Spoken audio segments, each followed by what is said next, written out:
Retour sur la séance du conseil municipal de la ville de Magog du lundi 19 août 2024, en compagnie de la mairesse, Mme Nathalie Pelletier. Bonjour, Mme Pelletier. Bonjour. Voici votre conseil en bref.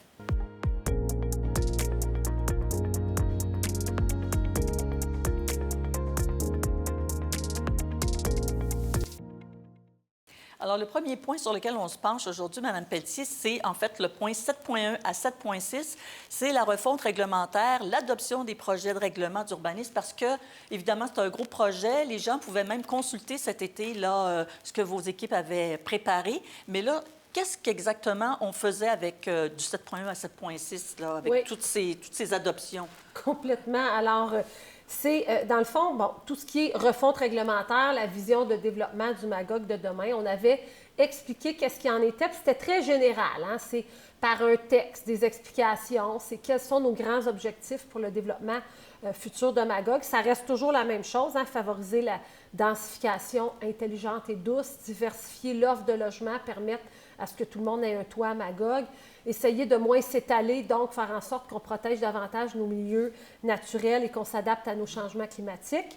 Encadrer le développement de la rue Sherbrooke. Quand ça, c'est un endroit, une densification à certains endroits peut être plus intéressante, mais donc l'encadrer avec des règles qui vont faire que ça va donner un beau résultat. Puis avoir des normes architecturales aussi pour différents secteurs, comme par exemple éventuellement le quartier des Tisserands et d'autres quartiers. Alors là, dans le fond, qu'est-ce que ça fait 7.1 à 7.6? C'est que c'est tout ce qui est... On concrétise par des règlements. Puis là, c'est pour ça. C'est règlements d'usage et de normes d'implantation. Donc, qu'est-ce qui est permis? La hauteur, le nombre d'étages, les marges par rapport aux voisins. Ça c'est le numéro 1. Zonage incitatif. Alors, on a un règlement sur le zonage incitatif qui permet, dans certaines zones, pas partout, d'ajouter un étage ou 2 étages de plus à certaines conditions parce qu'il y a une plus-value pour la communauté. On parle de logement vraiment social ou familial, on parle... Pensez-vous à des... Par exemple, on parle aussi des fois de logement intergénérationnel. Est-ce que ça peut être dans cette catégorie-là? Oui. Au niveau du logement, bien, zonage incitatif, c'est vraiment d'augmenter le nombre d'étages. Okay. Tu sais, si par exemple, on dit, il fait un parc qui va être accessible au public, bien, pour financer le parc, il demande un étage de plus. Okay. On a un gain. Si, par exemple, c'est au niveau de la préservation patrimoniale, si on conserve un bâtiment, mais qu'on demande à côté d'en ériger un autre un petit peu plus haut, bien, la communauté est gagnante. Ou, par exemple, performance environnementale des bâtiments à ligue, par exemple, qui vont être plus autonomes. Alors, ce que vous m'avez parlé tout à l'heure au niveau des... dans le règlement, dans tout ce qui est règlement d'usage et zonage, c'est de l'intention de la Ville de permettre des unités d'habitation accessoires sur les terrains résidentiels. Okay. Pas n'importe quel, mais ceux où il y a l'espace. D'avoir une petite maison qui va s'intégrer avec la grande maison en respectant des marges pour les voisins. D'avoir un appartement, par exemple, dans la maison en haut du garage, ça permet à un jeune, à un aîné de vivre à petit prix peut-être, puis de permettre à la famille de financer son hypothèque. Puis le reste, bien, tout ce qui est conditions d'émission de permis, usage conditionnel, tu sais, c'est vraiment, usage conditionnel, c'est un zonage qui n'est pas permis dans ce secteur-là d'habitude, mais qu'on dit, pour un élément, pour cette entreprise-là ou pour cet aménagement-là, bien, on peut leur permettre d'y être à certaines conditions. Par exemple, le magasin d'usine à la CS Brooks, qui est là par usage conditionnel. Puis, par exemple, une cour de ferrailleur dans le secteur Aumerville qui est permis, mais on avait rajouté des mesures d'atténuation. Fait que tout ça, les PIA également, donc s'assurer que les normes architecturales s'intègrent. Puis, PPC-moi, c'est un programme particulier de construction, de modification d'un immeuble. Donc, tout l'ensemble de nos règlements, PPC-moi, c'est un projet encore là, ça ressemble un peu à l'usage conditionnel, mais c'est un projet particulier qui est permis à un endroit, comme au centre-ville, Ralph Espace Condo, qu'on a le Canac également, on a utilisé cet outil-là. Fait que, tu sais, tous nos règlements vont être modifier, changer. Alors, c'est majeur pour la Ville, ce changement. Et c'est un gros travail de plusieurs années, vous l'aviez mentionné hier. Et là aussi, il y a possibilité pour les gens d'aller voir de plus près, poser des questions sur, entre autres, qu'est-ce qui se passe alentour de chez eux. Oui, si les gens, puis tu sais, vraiment, les équipes sont disponibles du 10 septembre au, non, pas du 20 août, donc c'est déjà commencé, jusqu'au 20 septembre. C'est permis par des journées portes ouvertes, les gens se déplacent. sur la rue Saint-Luc, nos bâtiments municipaux, pour demander qu'est-ce qu'il y a comme changement chez moi, s'exprimer s'ils ont des commentaires à faire.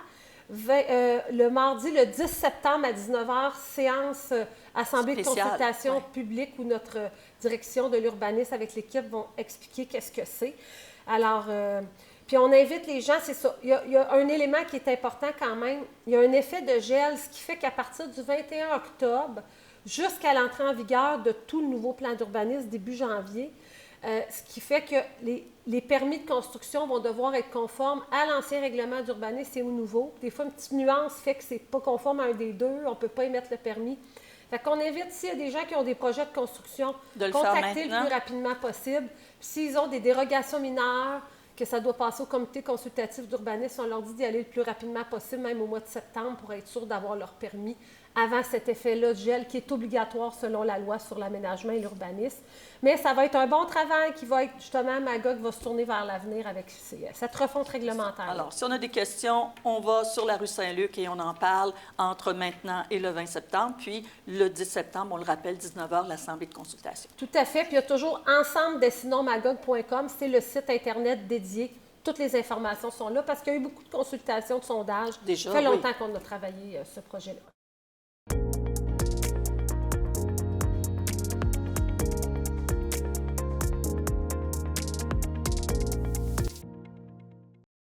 Le point suivant, le 9.5, octroi de contrat pour la construction de la cour du quai McPherson. Ça, Mme Pelletier, je pense que ça va faire plaisir à beaucoup de gens parce qu'on l'aime notre tour. Puis là, bien, pour des questions de sécurité, elle avait été démolie ou déconstruite. Démantelée, c'est le bon mot. Mais là, vous la reconstruisez. Oui, alors on est content parce qu'on a eu quand même 5 soumissionnaires. C'est toujours une surprise. Quand on part en appel d'offres, les gens disaient « ça va-tu être reconstruit? » Bien, si ça rentre dans le budget, si on a des soumissionnaires, on en a eu 5. Le budget global était un 600 000 $. C'est près de 400 000 $ que le contrat va être donné à Construction Guy Sébastien. Alors, on se rappelle, bon, elle va être en acier galvanisé, qui va être quelque chose de beaucoup résistant. plus... C'est ça, tout à fait. Même apparence, la petite maisonnette, elle a été restaurée. Puis, escalier en colimaçon, ça va être un petit peu nouveau, un beau coup d'œil architectural, des barottins pour voir le lac derrière, pour que ce soit trop massif, parce que c'est vraiment le but, c'est un bel emblème. Puis, un éclairage dynamique vraiment dans la structure qui va être quand même nuancé. On est au bord du lac, mais au gré des saisons, lorsqu'il y a la journée, par exemple, de la persévérance scolaire, on demande une couleur en particulier, on va pouvoir changer les couleurs de la tour. Un peu comme on voit ça sur le pont Champlain, Samuel de Champlain ou le pont Jacques-Cartier. C'est ça. Donc, quand même, c'est assez nuancé. C'est ça, assez nuancé. Alors, on est content, ça va commencer au cours du mois de septembre, puis ça va continuer jusqu'en janvier. D'accord. Puis, en principe, est-ce qu'on va avoir une inauguration prévue ou... possiblement. Oui, on n'a pas... sûrement qu'il va y avoir une annonce officielle de la fin des travaux et du beau résultat avec les petites couleurs. On va suivre ça. Oui.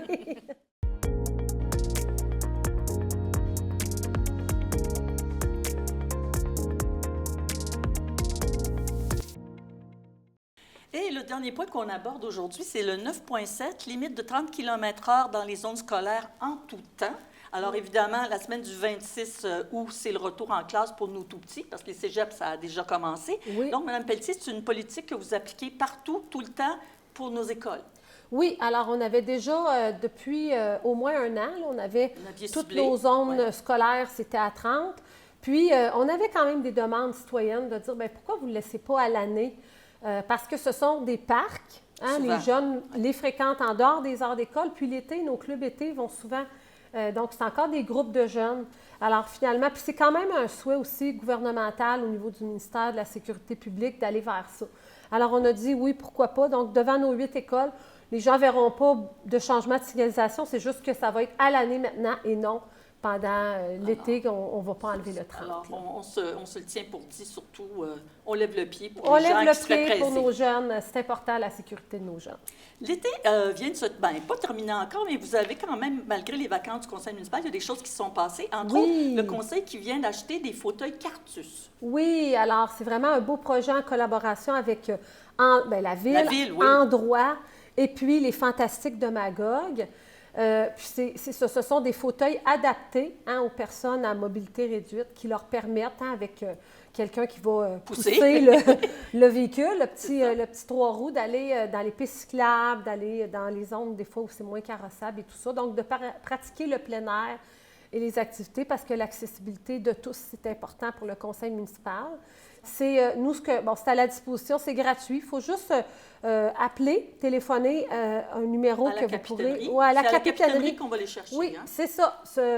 Donc, soit sur le site Internet ou en appelant à la capitainerie pour pouvoir le réserver. C'est pour 2 heures, c'est gratuit. Alors voilà, donc pour permettre à tout le monde de prendre l'air. Oui, puis la capitainerie, c'est la descente à bateau sur la rue d'Attelé pour que les gens sachent de quoi on parle. Sachent où aller chercher, exactement. Autre chose qui va concerner beaucoup de gens, c'est l'application BCT Plus qui va disparaître parce que vous allez la remplacer par autre chose. Oui, alors c'est encore en fonction, mais à l'automne, à un moment donné, on va migrer vers une nouvelle application qui va s'appeler Blanco.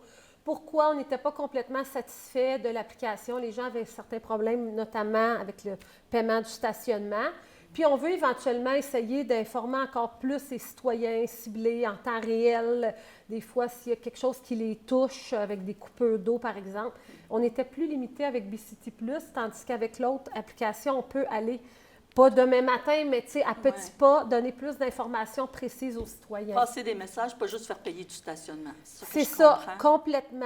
Alors, mais là, le message, pour l'instant, on pourra vous donner des détails sur notre nouvelle application quand elle sera en fonction. Mais là, ce qu'on dit aux gens, c'est vraiment essayer d'épuiser vos banques de paiement de stationnement prépayées. Parce que ça va être possible d'avoir un remboursement, mais ça va être un peu plus compliqué, c'est des procédures, tout ça. Alors, essayez de ne pas remettre d'argent, de payer la fois, puis ça finit là. Utilisez votre crédit. Utilisez vous en avez un sur votre c'est carte. le message qu'on envoie. Pour une fois, on peut dire utilisez votre crédit. Oui. C'est bon. Puis finalement, en terminant, on a maintenant le micro-forêt. C'est un projet qui tenait à cœur au conseil, qui avait été annoncé au printemps, je pense. Alors là, c'est planté, on peut y aller. Oui, ça a été vraiment, il y a peut-être, en tout cas, au courant de l'été, c'est planté, les équipes l'ont fait. C'était vraiment un conseiller municipal, Sébastien Belair, qui avait vu un reportage de la Semaine verte qui parlait des micro-forêts. Puis c'est vraiment de planter beaucoup de petits arbres, de petits arbustes. Puis en plantant beaucoup, les plus forts vont pousser plus rapidement.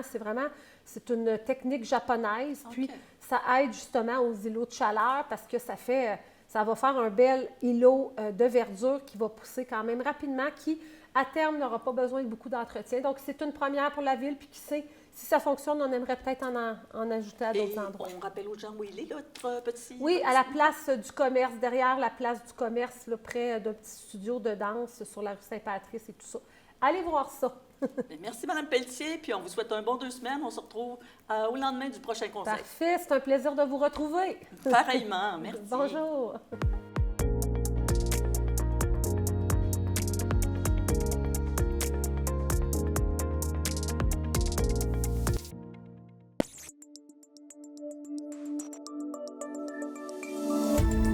Cette émission d'Accès est appuyée par Cogeco et est rendue possible grâce à la collaboration de la communauté avec Nous TV.